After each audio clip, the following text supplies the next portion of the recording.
Otto Warmbier's death after returning from North Korean imprisonment is stoking outrage in Washington and threatening to overshadow high-level U.S.-Chinese talks Wednesday.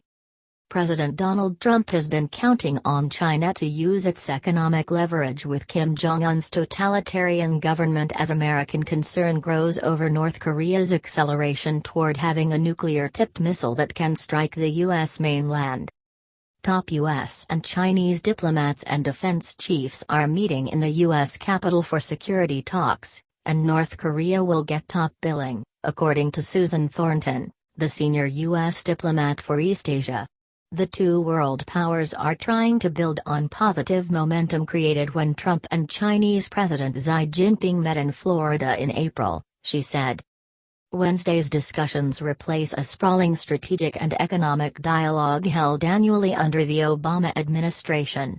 It rarely produced significant results.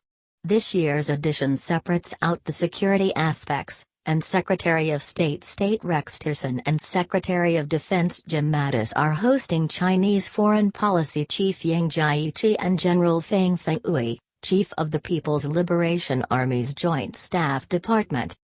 Thornton said talks would cover the South China Sea, where Beijing's island building and construction of possible military facilities have rattled neighbors and caused tension with Washington, U.S.-Chinese military cooperation to reduce risk of conflict, and efforts to defeat the Islamic State group.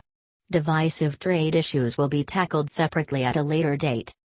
While Trump has heaped praise on Xi for trying to contain North Korea, which counts on China for some 90% of its trade, the effort has delivered few results.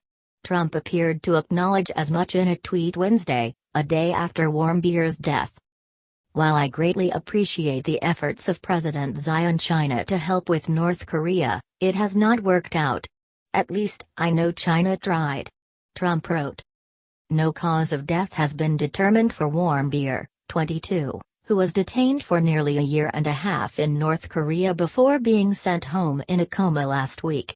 The University of Virginia student was accused of trying to steal a propaganda banner while visiting with a tour group and was convicted of subversion. His family is blaming North Korea for awful, torturous mistreatment. From Capitol Hill to the White House, pressure is mounting for a tough U.S. response. The Trump administration is considering banning travel by U.S. citizens to North Korea, officials said Tuesday, and Trump declared Warmbier's treatment a total disgrace. Like past presidents, Trump is finding the U.S. has limited scope for punishing North Korea, particularly over the arrest of U.S. citizens. A ban on Americans visiting North Korea would only slightly add to Pyongyang's isolation and loss of revenue.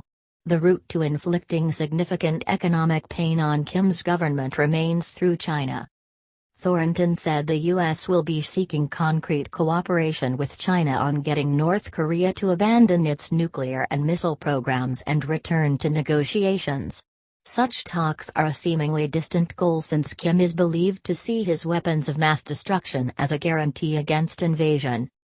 North Korea hasn't conducted a nuclear test explosion as feared earlier this year, a possible consequence of Chinese pressure, but it has kept up its rapid pace of missile launches, drawing another UN Security Council resolution this month and additional sanctions. Last week, Tillerson told a Senate hearing that China's efforts on North Korea had been uneven. On Tuesday, Thornton cited Chinese restrictions on imports of North Korean coal as notable progress. But she said the U.S. wants more action against blacklisted North Korean companies doing business through China. Washington has one threat it can use with Beijing: the possibility of secondary sanctions that go after Chinese companies doing business in North Korea.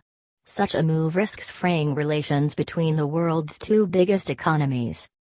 Beijing, which once resumed U.S. negotiations with North Korea, is hoping for positive outcomes from Wednesday's dialogue, Chinese Foreign Ministry spokesman Zheng Shuang said.